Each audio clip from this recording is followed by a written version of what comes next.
오늘 본문 에레미야애가 3장은 하나님의 분노로 고통당하는 남자가 나라고 소개하면서 오늘 본문이 시작이 됩니다.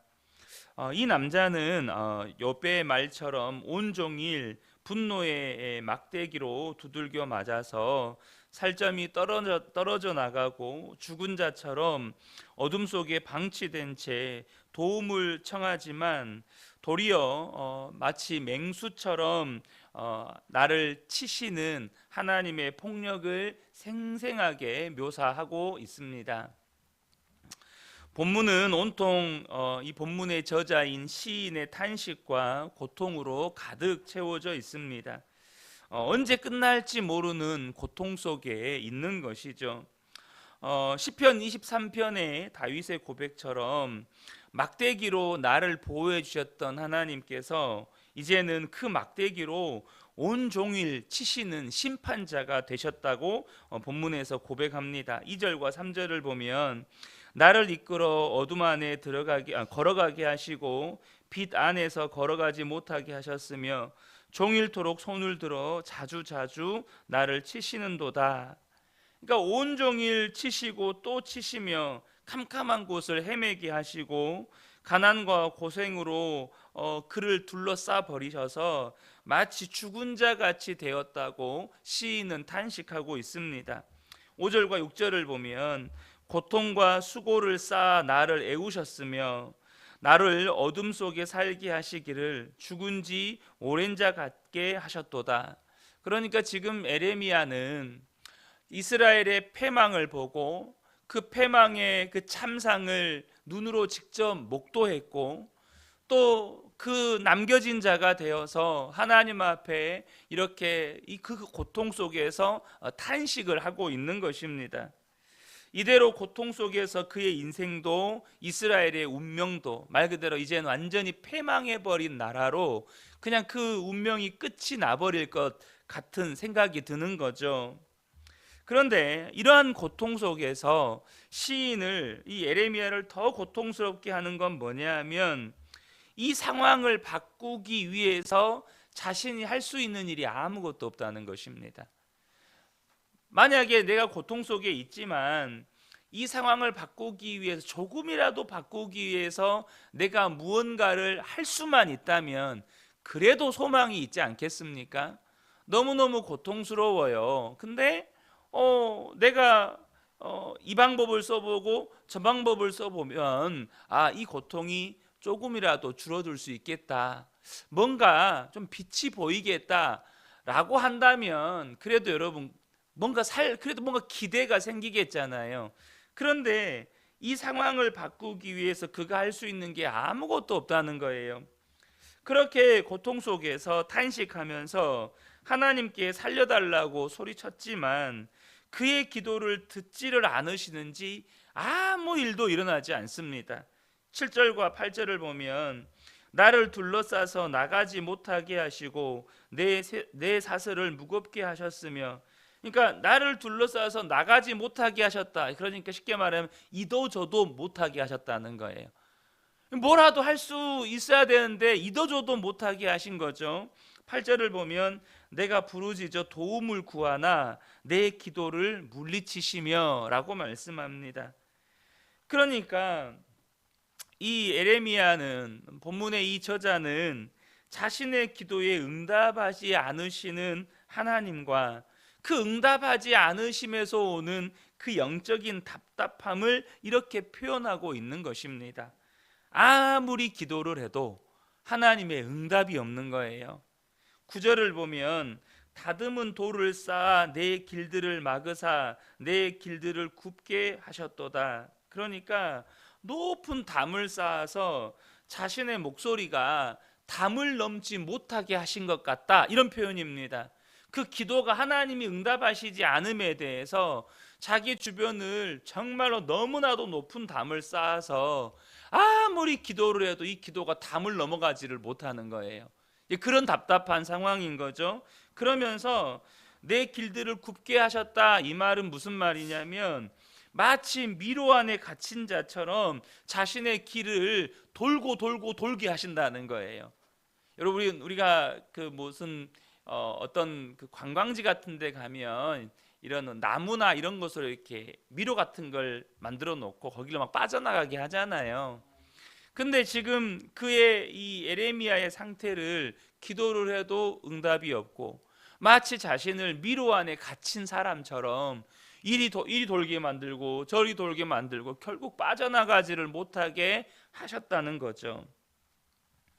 저는 아침에 새벽에 이 말씀을 묵상하면서 도대체 하나님께서 이 말씀을 통해서 우리에게 어떤 메시지를 주시려고 하시는 걸까?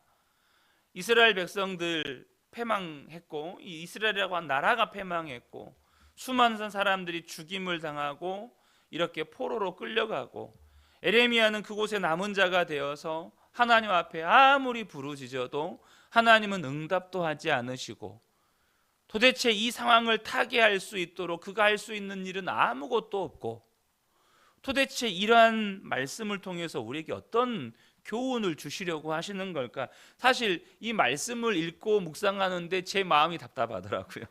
예레미야가 기도를 해도 그 기도에 응답해 주지 않으시는 하나님을 보는 것처럼 도대체 하나님 이 말씀을 통해서 우리에게 무슨 메시지를 주시려고 하시는 겁니까?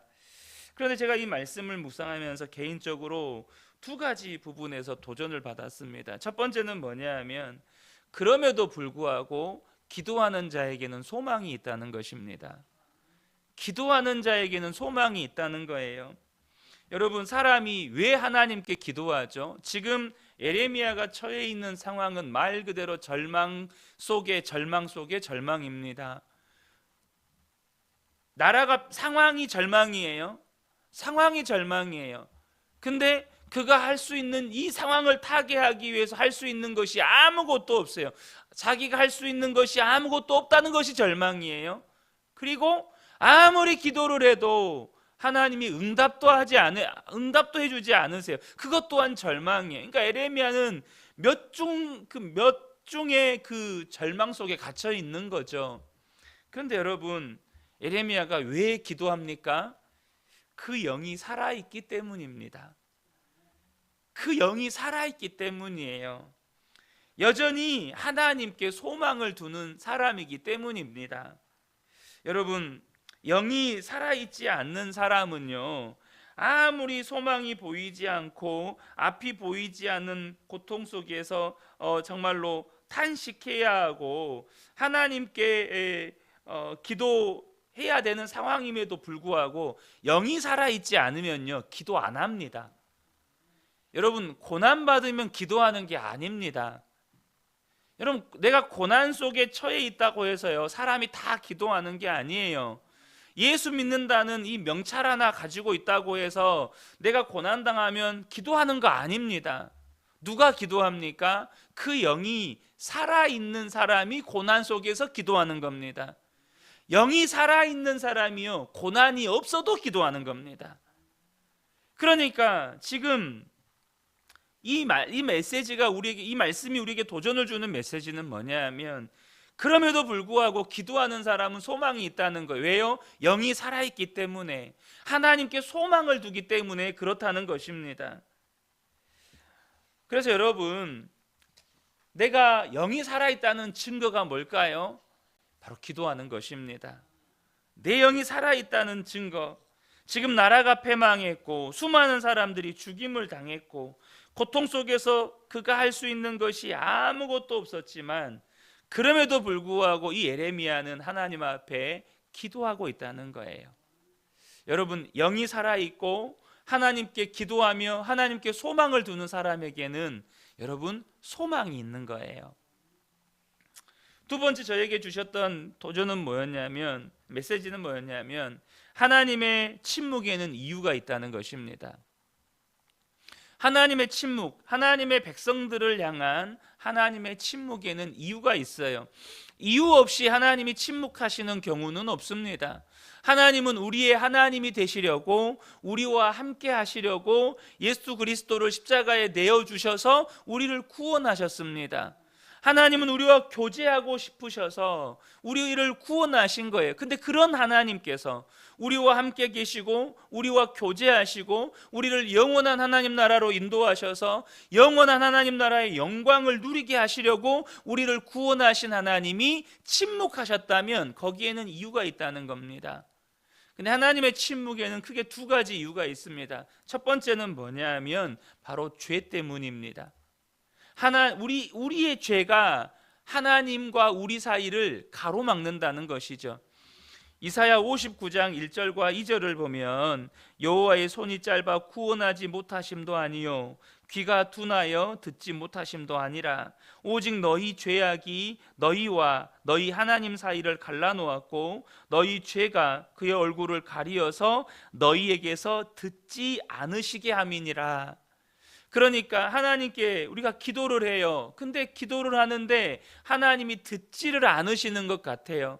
하나님이 응답하지를 않으세요. 그 하나님의 침묵 때문에 너무너무 답답해요. 지금 나의 기도에 하나님이 침묵하고 계시는 것 같아요. 예배를 드리고 찬송을 드리고 기도를 드리고 있음에도 불구하고 내 안에 무언가 영적인 답답함이 느껴진다면 그때 저와 여러분이 즉시 깨닫고 물으셔야 합니다. 아, 내가 지금 하나님과의 관계에 막힘이 있구나. 지금 하나님과 나 사이에 뭔가 단절되었구나.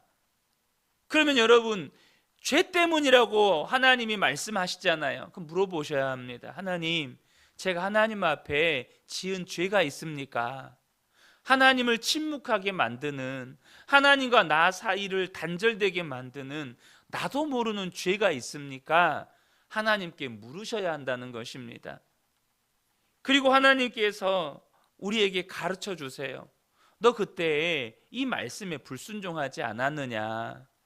너 그때 나에게 네가 하지 말아야 할 어떤 행동들을 하지 않았느냐? 하나님이 우리에게 우리의 죄를 가르쳐 주시고 깨닫게 해주시면 즉시 자복하고 회개해야 한다는 것입니다. 바로 여기에서 하나님과의 관계 회복이 다시 시작되는 거예요. 본문에도 마찬가지죠. 본문에 이스라엘 백성들이 아무리 기도를 해도 하나님이 침묵하시는 이유가 무엇입니까? 예레미야의 죄 때문은 아닙니다.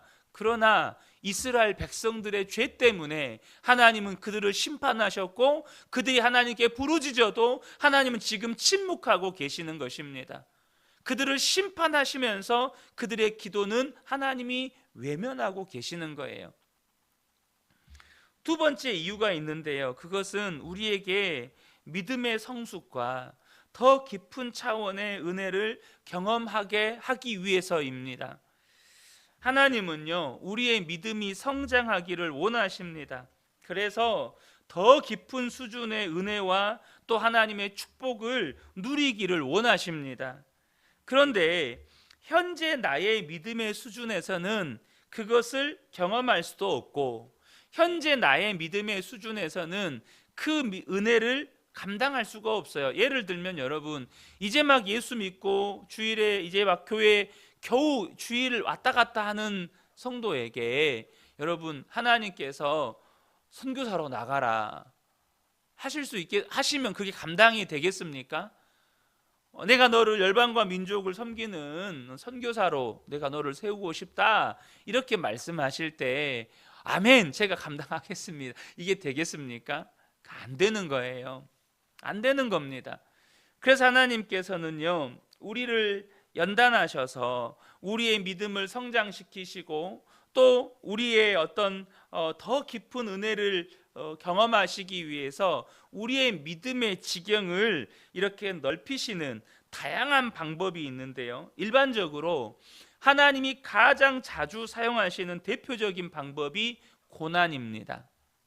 하나님께서 고난을 통해서 저와 여러분을 단련하시고 믿음을 성장시키시고 또한 우리의 믿음의 지경을 넓히신다는 거예요. 어제 주일 예배 때도 잠깐 말씀을 나누었던 구절인데요. 고린도후서 1장 8절과 9절을 보면 형제들아, 우리가 아시아에서 당한 환난을 너희가 모르기를 원하지 아니하노니 힘에 겹도록 심한 고난을 당하여 살 소망까지 끊어지고 우리는 우리 자신이 사형 선고를 받은 줄 알았으니 이는 우리로 자기를 의지하지 말고 오직 죽은 자를 다시 살리시는 하나님만 의지하게 하심이라.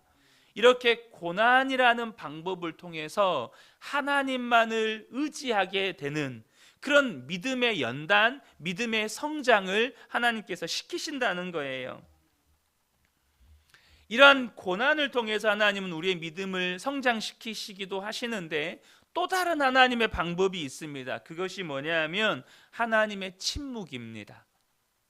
내가 하나님 앞에 뭔가 죄를 지은 게 아니에요. 내가 지금 하나님 앞에 뭔가 잘못한 게 없어요. 그런데도 불구하고 하나님께서 침묵하실 때가 있습니다. 하나님이 침묵하실 때가 있어요. 여러분, 영이 살아있는 사람에게 가장 답답한 일이 무엇일까요? 영이 살아있는 사람, 그것은 이렇게 이해하면 쉽습니다. 여러분, 우리는 살아있잖아요. 우리에게 살아있는 우리가 살아있는 몸을 가지고 있는 우리에게 가장 답답한, 우리 몸이 가장 답답한 게 뭘까요? 아주 간단합니다. 여러분, 한번 코 막고 입 막고 한번 참아보세요. 코 막고 입 막고 한번 참아보세요. 숨을 못 쉬는 게 가장 답답한 겁니다. 우리 이 몸이 살아있는 사람에게 가장 답답한 건 코 막고 입 막고 숨 못 쉬게 하면 그게 가장 답답한 거예요. 호흡을 못하게 하는 게 가장 답답한 겁니다. 그래서 여러분, 우리가 물속에 빠지면 1분도 채 못 넘기시는 분들 많을 거예요. 숨 막혀서. 그러니까 이 호흡이 안 된다는 것이 살아있는 사람에게는 그렇게 답답한 겁니다. 그럼 영이 살아있는 사람에게 정말로 가장 답답한 일이 뭘까요? 바로 하나님의 침묵입니다. 기도를 우리가 영적인 호흡이라고 말하잖아요. 근데 기도를 해요. 들숨은 돼요. 날숨이 안 돼요. 하나님께 기도를 했는데 내가 기도를 했다면 들숨이에요. 그러면 들숨을 했으면 뭐가 돼요? 날숨이 돼야 돼요. 응답이 와야 돼요. 응답이. 근데 하나님의 응답이 없어요. 숨은 계속 들여는 마셔지는데 내쉬지가 않아요. 이해를 돕기 위해 여러분에게 비유적으로 설명을 드리는 겁니다. 아무리 기도를 해도 하나님의 응답이 없어요. 그것이 바로 우리 영이 살아있는 사람에게 있는 가장 큰 답답함이라는 거죠. 하나님과의 관계가 단절되는 이 답답함. 그러면 여러분, 우리의 몸이 이렇게 코와 입을 막아서 숨을 못 쉬게 하면 어떻게 하죠? 어떻게든 숨을 쉬려고 발버둥을 치잖아요. 내 막고 있는 손을 뜯어내든지 어쨌든 숨을 쉬기 위해서 발버둥을 쳐요. 마찬가지로 이 영적인 호흡이 막혔을 때 어떻게 하죠? 이 영적인 호흡을 뚫기 위해서 영적인 몸부림을 치기 시작합니다. 쉽게 말하면 기도의 시간이 늘어나든지 아니면 금식을 하든지 아니면 부르짖어 기도를 하든지 하나님 앞에 도대체 이 영적인 답답함이 어디에서 오는 것인지 하나님 앞에 묻고 또 묻고 또 묻고 부르짖어 기도하고 금식해서 기도하고 작정해서 기도하고 하나님 앞에 그렇게 영적인 몸부림을 칩니다. 그 영적인 몸부림을 치는 순간에 그 치는 영적인 몸부림을 치는 과정 속에서 우리 안에 영적인 근육들이 생깁니다. 우리 안에 영적인 근육들이 생겨요. 이전에는 기도가 5분 10분 하면 기도할 말이 없었는데 기도의 시간이 길어집니다. 영적인 활동에 지구력이 생겨요. 막 금식 기도하고 부르짖어 기도합니다. 영적인 기도에 힘이 생깁니다. 그러면서 우리 안에 믿음의 지경이 넓어지는 거예요. 믿음이 성숙되는 겁니다. 우리의 믿음이 한 차원 더 깊어지는 거예요. 그때 하나님께서 우리에게 그 수준이 되어야만 감당할 수 있는 은혜, 그 수준이 되어야만 깨닫고 배우고 누릴 수 있는 은혜를 우리에게 부어주시는 거예요. 사랑하는 성도 여러분, 오늘 본문의 말씀을 통해서 저와 여러분이 다시 한번 우리의 상태를 돌아보았으면 좋겠습니다. 이러한 절망적인 상황 가운데에서도 기도하고 있다면 그 사람에겐 소망이 있는 거예요. 그 영이 살아있기 때문에. 그러나 하나님이 침묵하실 때가 있습니다. 바로 죄 때문에, 혹은 우리에게 더 높은 차원의 바로 믿음과 더 높은 차원의 은혜를 주시려고, 저와 여러분이 혹 하나님 앞에 지금 뭔가 영적인 답답함이 있다면 그게 죄 때문인지 혹은 내게 더 큰 은혜를 주시기 위함인지 분별하시고 하나님 앞에 더 큰 은혜를 누려가는 우리 모든 성도님들 되시기를 예수님의 이름으로 축복합니다. 아멘. 기도하겠습니다.